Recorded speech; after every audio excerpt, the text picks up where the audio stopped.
2,000 years later.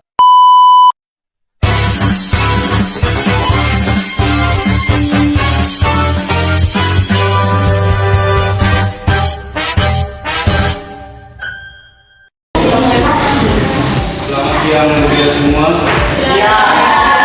Baik, terima kasih atas kesempatan yang diberikan kepada kelompok kami. Jadi pada kesempatan ini kami dari kelompok 2 akan memaparkan materi tentang pengertian komponen pendidikan. Pada materi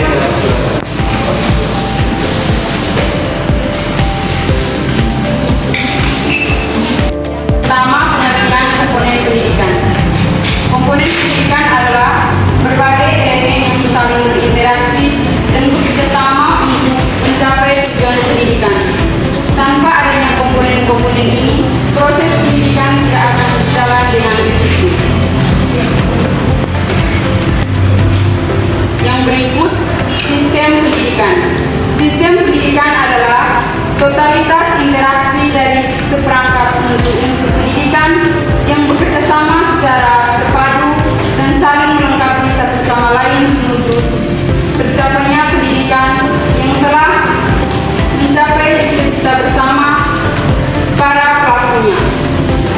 Kerjasama antara pelaku ini didasari, dijiwai, digerakkan, dan diarahkan oleh nilai-nilai luhur yang dijunjung tinggi oleh mereka. Yang berikut, komponen tujuan. Tujuan pendidikan berfungsi sebagai arah yang ingin dituju dalam aktivitas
Jika tidak ada lagi yang mau bertanya, maka sesi tanya jawab ini kita tutup.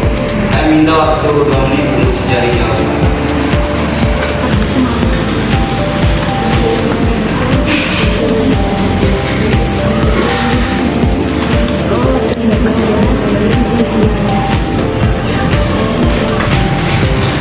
Ya baik, saya akan menjawab pertanyaan dari kamu.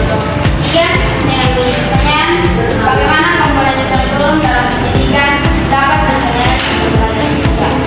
Jawabannya, komponen kurikulum seperti tujuan pembelajaran, materi, strategi, organisasi, dan evaluasi sangat mempengaruhi hasil belajar siswa karena menentukan apa, bagaimana, dan untuk apa proses belajar.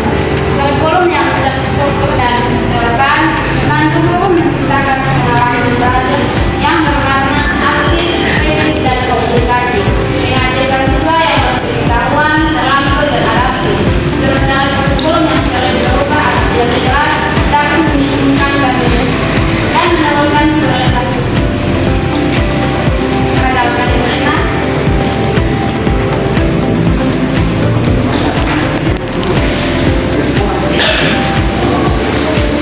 Baik, saya akan menjawab pertanyaan dari peserta dengan pertanyaan.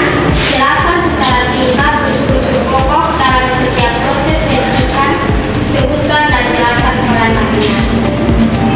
Proses pendidikan dipandang sebagai sebuah sistem yang terdiri dari beberapa unsur pokok yang saling berkaitan secara fungsional.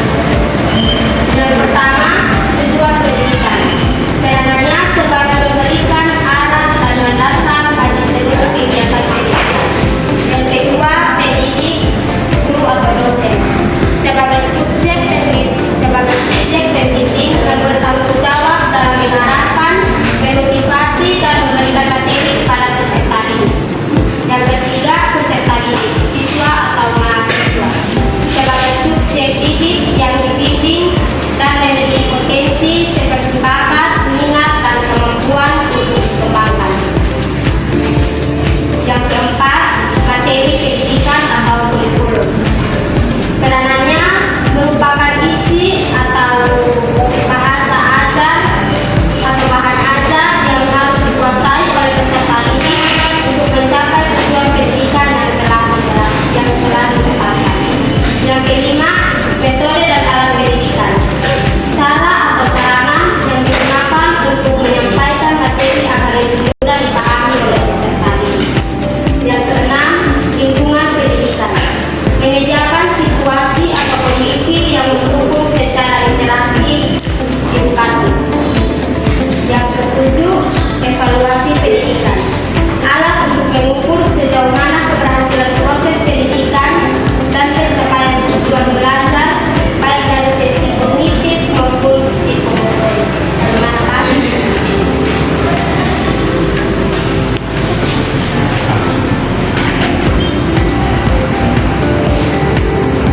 Sekian saja presentasi dari kelompok kami. Jika ada kesalahan, semua teman-teman